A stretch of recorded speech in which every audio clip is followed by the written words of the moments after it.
우리에게 주시는 하나님의 말씀은 사사기 3장 1에서 6절까지 말씀입니다. 사사기 3장 1에서 6절까지 말씀 우리 함께 읽도록 하겠습니다. 천천히 한번 읽어볼게요. 자, 1절 말씀입니다. 시작. 여호와께서 가나안의 모든 전쟁들을 알지 못한 이스라엘을 시험하려 하시며 이스라엘 자손의 세대 중에 아직 전쟁을 알지 못하는 자들에게 그들을 가르쳐 알게 하려 하사 남겨두신 이방 민족들은 블레셋의 다섯 군주들과 모든 가나안 족속과 시돈 족속과 바알 헤르몬 산에서부터 하맛 입구까지 레바논 산에서 거주하는 히위 족속이라. 남겨두신 이 이방 민족들로 이스라엘을 시험하사 여호와께서 모세를 통하여 그들의 조상에게 이르신 명령을 순종하는지 알고자 하셨더라.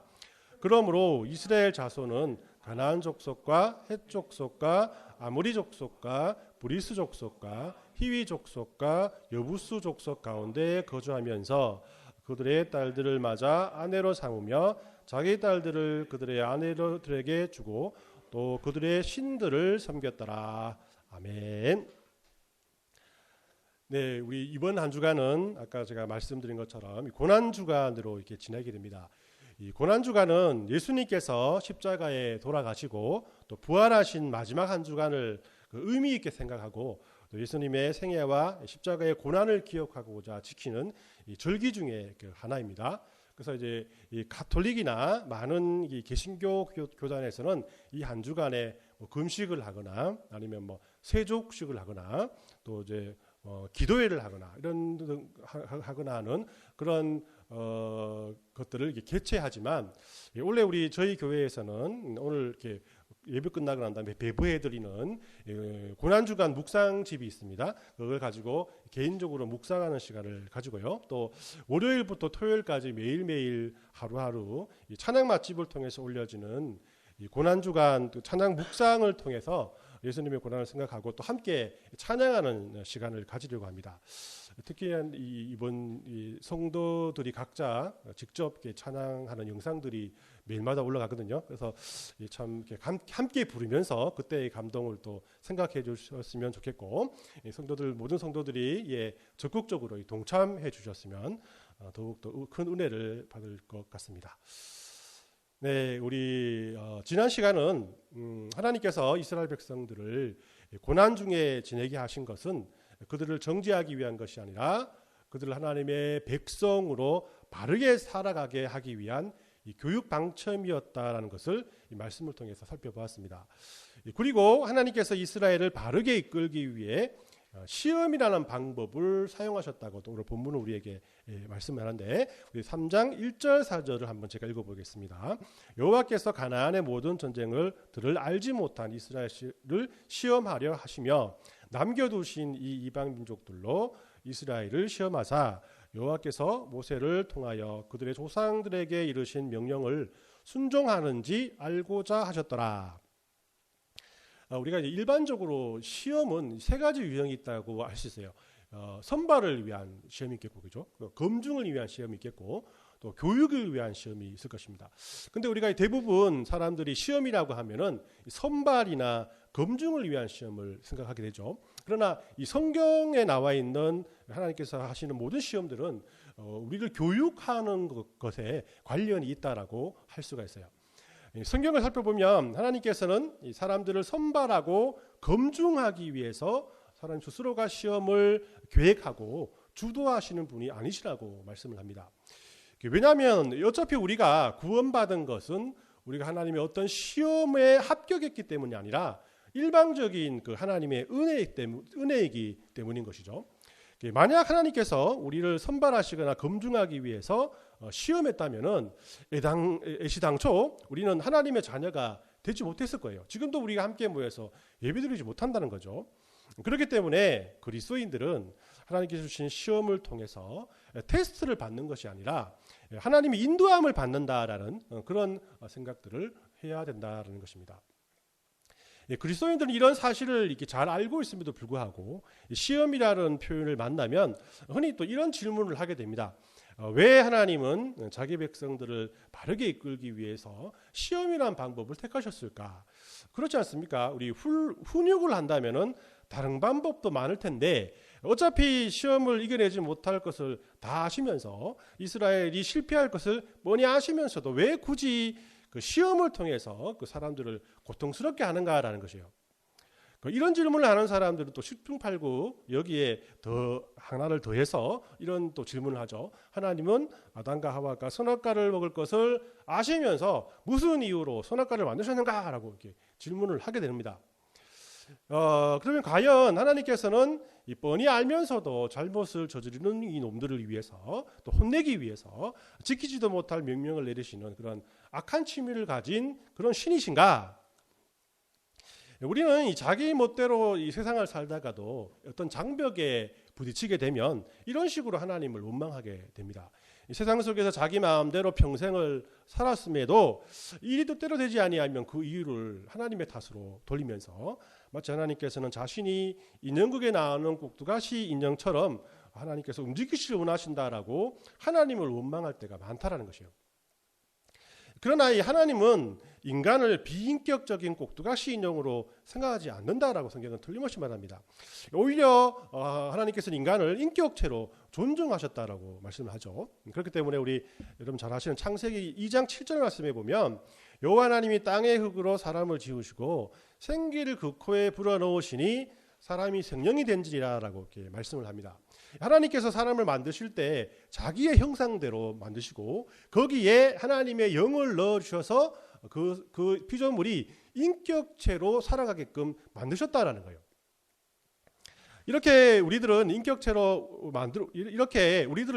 만들어 놓으셨는데 굳이 그 로봇처럼 우리를 조정하거나 통제할 필요가 없는 것이죠. 그리고 만약에 하나님이 우리를 인격체로 생각하지 않는다면은 굳이 우리를 시험에서 잘하나 하지 못하나 시험할 필요가 전혀 없는 거겠죠.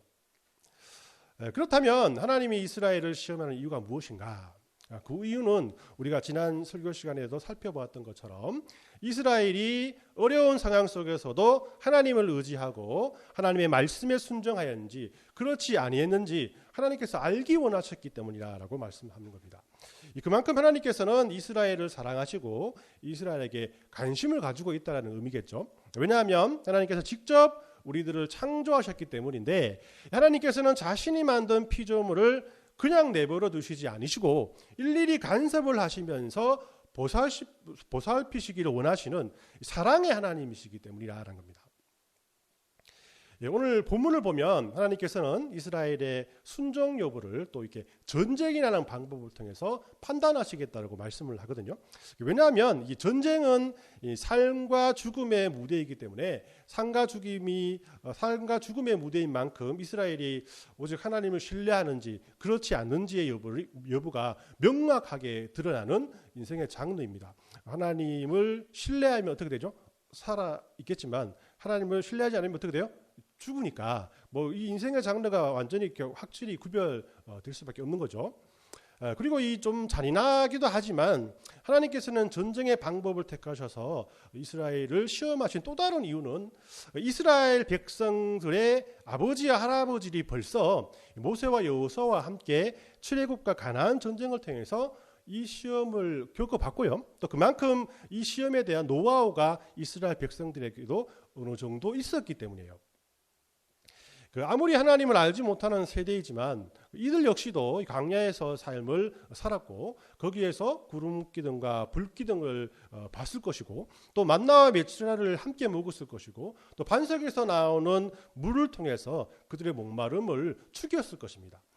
매일 아침 저녁으로 그들의 아버지와 할아버지를 통해서 많은 이 전쟁담들을 들었을 것이고 실제 그들도 어린 나이였지만은 여호수아와 함께 가나안 전쟁을 통해서 싸운 전투들과 또 여리고성을 하나님의 능력으로 말미암아 무너뜨린 실전이 그들에게 있었기 때문에 하나님께서는 이 전쟁의 도구로서 이스라엘의 순종 여부를 잘 살필 수 있었던 것입니다.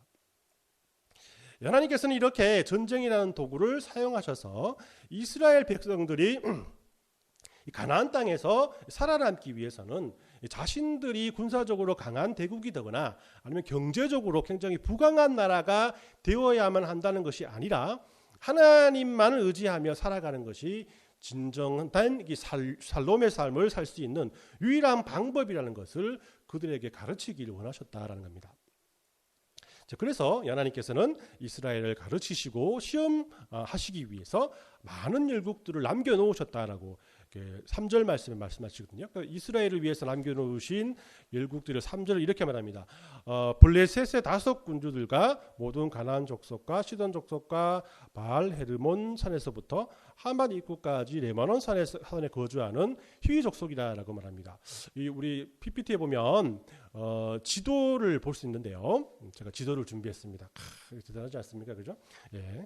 지도를 보면 알 수 있듯이 이스라엘을 위해서 남겨놓은 족속들이 빨간 걸로 이렇게 돼 있어요. 그래서 그 전체를 보면은 이 족속들을 보면은 이 가나안 땅 전체에 골고루 분포되어 있음을 볼 수 있습니다. 그래서 이 블레셋이라는 곳이 빨간색으로 칠해져 있고요. 또 가나안 족속들은 전체가 풍부하죠. 전체가 다 가나안 족속들이고 또 시돈 족속이 이제 북쪽에 있고 히위 족속들이 남쪽에 있다고 이렇게 볼 수가 있습니다. 그리고 이게 옆에 지도를 다시 한번 보면 12사사의 출신지가 나와 있는데요. 사사들이 어느 한 지역 출신들로만 구성되어 있는 것이 아니라 이 가나안 땅에 골고루 퍼져져 있음을 우리가 이 지도를 통해서 알 수가 있습니다. 자, 이 의미가 무엇일까요? 하나님의 시험이 이스라엘의 어느 한 지파에게만 집중되어 있는 것이 아니라 이스라엘 모든 지파에 골고루 퍼져 있다라는 그런 의미입니다.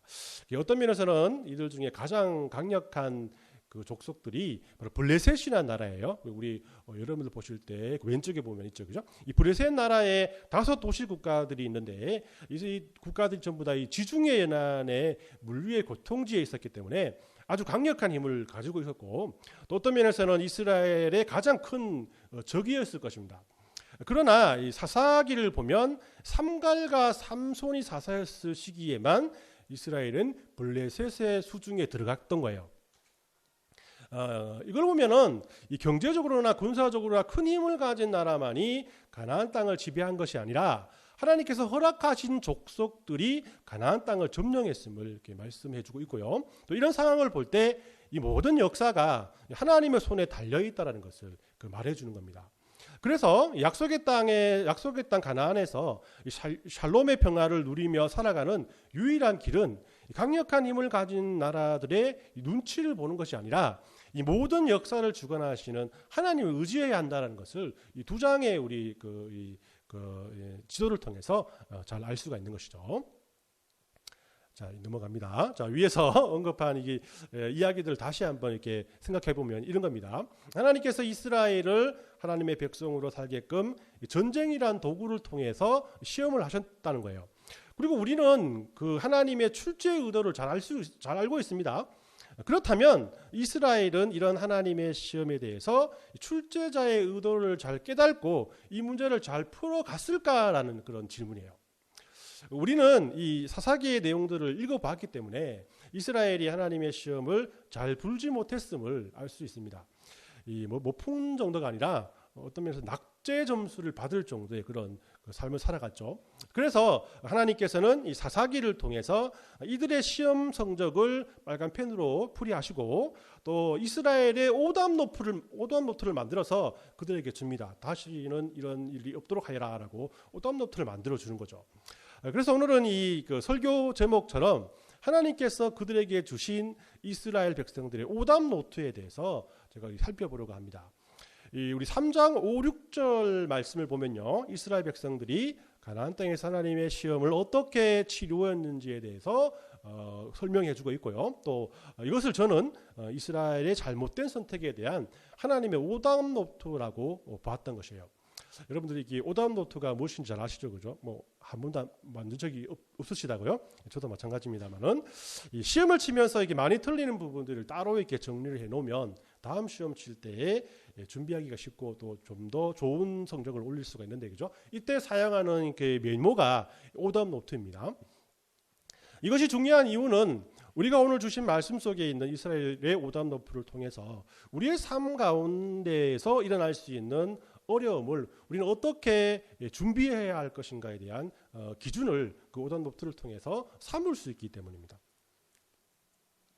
자, 그럼 먼저 이제 가나안 땅에서 평안의 삶을 누리기 위해서 이스라엘은 하나님의 말씀에 순종하고 우리 블레셋이나 다른 강력한 힘을 가진 족속들과 싸워야 하는데, 그렇지 싸우려 하지 않고 오늘 말씀을 보면은 그들과 친해지려고 노력하는 모습을 발견하게 됩니다. 하나님께서는 이스라엘에게 주신 이 채점표를 통해서 이들이 어떠한 단계를 통해서 그들과 화친하려고 하는지에 대해서 5절 6절 말씀을 통해서 말씀하신다는 거예요. 그 첫 번째 단계가 뭐냐면 이스라엘이 그들 가운데 거주하는 것이었어요. 3절 5절을 보면 이스라엘 자손은 가나안 족속과 헷 족속과 아모리 족속과 브리스 족속과 히위 족속과 여부스 족속 가운데 거주하며 라고 되어 있죠. 여기서 거주한다라는 의미는 그들과 언약 관계를 맺었다라는 의미입니다. 우리 지난주 말씀을 통해서 살펴보았지만 언약이란 것은 나만 가지려고 하는 것이 아니라 주고받는 것이죠. 그래서 내가 가지려고 한다면 그만큼 상대방에게 주어야 하는 것입니다. 그래서 이스라엘은 이 가나안을 쫓아내지 않고 일꾼으로 살게 하는 대신에 또 그들의 문화와 그들의 신을 받아들이겠다라고 그들과 언약했잖아요. 그죠? 두 번째 단계는 그들과의 친족 관계를 맺는 것이에요. 3장 6절의 그 상반절에 보면 그들의 딸을 맞아 아내로 삼으며 자기 딸들을 그들의 아들들에게 주고 오라고 되어 있어요. 이스라엘은 평안한 삶을 살기 위해서 가나안 사람들과 계약을 맺고 그 가운데 거하면서 거기에 더해서 그들의 딸들을 취하여 아내로 삼고 자기 딸들을 그들의 아들에게 주는 어떤 면에서는 통혼 관계를 맺게 됩니다. 이런 통혼 관계는 당시 국가 간의 그 친화 정책을 위해서 많이 썼던 방법이죠. 그러나 당연히 성경은 이런 방법을 선호하지 않습니다. 하나님께서는 이방인들과 언약을 맺지 말라고 하실 뿐만 아니라 그들과 결혼을 엄격히 금지했습니다. 그 이유가 바로 무엇이냐면 신명기 7장 3절 4절 말씀을 제가 읽어드립니다. 또 그들과 혼인하지도 말지니 내 딸을 그들의 아내로 아들에게 주지 말 것이요 그들의 딸도 내 며느리로 삼지 말 것은 그가 내 아들을 유혹하여 그가 여호와를 떠나고 다른 신들을 섬기게 하므로 여호와께서 너희에게 진노하사 갑자기 너희를 멸하실 것임이니라 라고 이렇게 말씀을 하고요. 또 출애굽기 34장 16절 말씀을 보면 또 내가 그들의 딸들을 내 아들들의 아내로 삼음으로 그들의 딸들이 그들의 신들을 음란하게 섬기며 내 아들에게 그들의 신들을 음란하게 하게 섬길게 할까 함이니라라고 말씀을 합니다. 하나님께서 이방 사람들과 통혼을 금지한 것은 뭐 다른 뜻이 있는 것이 아니라 지금도 그렇지 않습니까? 이 결혼이라는 것은 아무런 관계가 없던 두 가정 두 사람이 함께 결혼하게 되므로 아무런 관계가 없던 두 가정이 한 가문이 되고 한 가정이 되는 한 가족이 되는 그런 것을 의미하잖아요. 그래서 그들과 가족이 된다면은 그들과 함께 오는 모든 문화와 전통들도 함께 호영을 해야 하고 또 그렇게 된다면 그들의 신마저 함께 섬겨야 하는 지경에 이르기 때문에 하나님께서는 이러한 모습들을 통해서 바로 이방 사람들과의 결혼을 금지했다라는 것이에요. 자, 이렇게 되니까 이 세 번째 단계가 자연스럽게 이루어지죠. 세 번째 단계는 하나님의 말씀처럼 이스라엘은 가나안의 신들을 함께 섬기게 됩니다. 6절의 하반절을 보면 또 그들의 신들을 섬겼더라. 이 세 가지의 가정은 마치 도미노와 같이 앞의 가정이 허물어지면 어쩔 수 없이 그 다음 가정이 허물어질 수밖에 없는 그런 구조를 가지고 있습니다. 세상과 언약을 하게 되면 당연히 자녀들과 결혼을 시킬 수밖에 없고 그렇게 되면 당연히 그들과 가족이 되어서 모든 것을 함께 공유할 수밖에 없는 그런 상태가 된다는 것이에요. 마치 전쟁에서 성문이 뚫리게 되면은 어떻게 됩니까? 도망갈 수도 없고 진격해오는 적들을 막을 수도 없죠. 그러니까 어쩔 수 없이 패할 수밖에 없는 것과 마찬가지라는 것이에요. 이런 결과로 위에 3단계의 가정을 보면은 이스라엘의 실패가 점점 악화되고 있음을 우리는 발견하게 됩니다. 이들은 가나안 사람들 사이에 거하게 되면서 한 걸음 더 나가서 그들과 통혼을 서슴지 않게 되고 더 나가서 하나님께서 걱정하셨던 것처럼 하나님 이외의 다른 신들을 섬기게 되는 것이죠. 이 3단계는 이 비단 사사기를 통해서만 나타나는 현상이 아니에요. 가장 대표적인 것이 이 솔로몬 왕 시기였던 것입니다. 여러분들 잘 알듯이 이 솔로몬 이 왕 때에 솔로몬은 당시 가나안의 거의 모든 지역들을 이렇게 점령하게 됩니다. 그때 솔로몬이 첫 번째로 취했던 외교 정책이 무엇이었을까요? 이방 사람들을 봐주는 대신에 어떻게 돼요? 이방 나라들에게 자신들에게 조공을 바치면 내가 너희들을 건들지 않겠다라고 그들과 언약을 맺습니다. 자, 그 다음 스텝이 어떤 거였죠? 그러면 언약을 맺고 난 다음에 그들의 왕의 그 공주들과 함께 또 결혼을 하게 되죠. 자, 이렇게 다음 되고 난 다음 그 다음 스텝이 뭐예요? 솔로몬은 데리고 온 그 공주들에게 자신들의 신을 가지고 와서 섬길 수 있도록 허락을 합니다. 왜냐하면 같이 그런 그 가족들이잖아요, 그죠? 그렇게 되니까 이 솔로몬 궁전은 이방 왕비들이 가지고 온 신상들이 넘쳐나게 되고요. 결국 이스라엘 백성들에게까지 우상 숭배가 유행하게 된다는 것이에요. 이런 솔로몬의 행동은 솔로몬 이후에 이스라엘이 북이스라엘과 남유다로 나누어지게 되는 원인이 되었고, 이스라엘은 계속해서 우상 숭배의 늪에서 빠져나오지 못하게 했습니다. 이 솔로몬의 시대가 어떤 시대였습니까? 어떤 면에서는 가나안 땅에서 이스라엘이 가장 샬롬의 삶을 살았던 시대가 이 솔로몬의 시대였잖아요. 그럼에도 불구하고 이스라엘은 이런 모습으로 하나님을 신뢰하기보다는 이방 신들을 섬기고 우상을 섬기는 모습으로 표현되고 있는 것입니다. 이스라엘 사람들은 그들의 상황이 어렵고 힘들었기 때문에 하나님과 우상을 함께 섬겼던 것이 아니라 그 우상이 하나님보다 섬기기 쉽고 또 보기에도 좋았기 때문에 자발적으로 그들을 섬기게 되었다는 것이에요. 즉 하나님에 대한 사람들의 태도는 환경과 상황을 떠나서 항상 동일하다는 결론을 우리가 이 말씀을 통해서 얻을 수 있다는 것입니다. 오늘 말씀을 정리해 보면요, 오늘 우리 본문은 하나님이 이스라엘 백성들을 하나님의 백성으로 살아가게 하기 위한 수단으로 시험을 택하셨다는 것을 바라보며 시작하게 됩니다. 그리고 그 시험에서 이스라엘은 낙제 점수를 받게 됐죠. 그래서 하나님께서는 이스라엘의 실수를 세 가지 단대로 이렇게 조목조목 지적하셨습니다. 그 첫 번째로 그들은 가나안 사람들 사이에서 머물면서 그들과 화친하려고 했다는 것.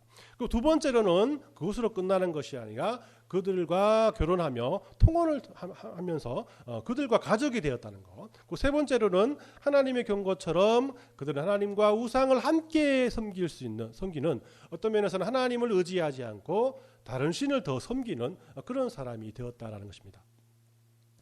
오늘 하나님께서 이스라엘 백성들에게 주신 오답 노트는 우리에게 여러 가지 교훈을 주고 있어요. 오늘도 하나님께서는 우리들을 깨우치시고 또 하나님께로 다시 돌아오게 교훈하시기 위해서 사사시대의 이스라엘 백성들처럼 우리들이 세상 가운데 거룩한 하나님의 자녀답게 사는지 그렇지 않은지의 여부를 지금도 시험하고 계시다라는 겁니다. 그러면 우리는 이 시험에서 어떤 성적을 내고 있습니까? 혹시 이스라엘의 오답 노트에 쓰인 것처럼 세상 가운데 거하고 있는 것은 아닙니까? 아니, 이보다 한 걸음 더 나아가서 시대의 풍습을 적극적으로 쫓아가면서 하나님과 함께 세상의 신들을 주인으로 섬기는 그런 삶을 살고 있지는 않습니까? 그리고 우리가 고난주간을 정말 하나님께서 원하시는 뜻으로 살아간다면 정말 오늘 이 하나님께서 오답 노트를 통해서 이스라엘 백성들에 향하신 그 사랑들을 우리가 직접 체험하는 시간이 되지 않을까라는 생각을 했어요. 진정으로 예수님을 마음속으로 묵상하며 십자가를 통해서 우리의 삶을 바라보는 시간이 된다면 정말 하나님께서 우리에게 원하시는 그런 은혜들을 우리 역시 체험할 수 있다는 것이에요. 그래서 여러분들께 드리는 이게 고난주간 묵상책이 있을 겁니다. 예배 마치고 난 다음에 제가 드리겠습니다. 그 책을 통해서 여러분들이 여러분들의 영성을 위해서 또 교회를 위해서 또 연약한 지체들을 위해서 우리 함께 기도해 주셨으면 합니다. 분명히 악한 세력들은 여러분들의 이런 결심들을 많은 유혹을 통해서 방해하려고 할 것입니다. 그러나 걱정하지 마십시오.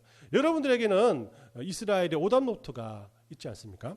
오늘 살펴본 오답노트를 통해서 여러분들의 그 열심을 우리들의 귀차니즘과 거래하거나 또 편안함에 마음을 빼앗기지 마시고요. 또 온전히 십자가의 예수님을 잊지 않게 해달라고 기도하면서 승리하시길 바랍니다. 이번 한 주간은 이런 하나님의 지켜주심을 믿으면서 예수님의 고난에 동참하는 믿음의 한 주간이 되시길 예수님의 이름으로 축원합니다. 아멘.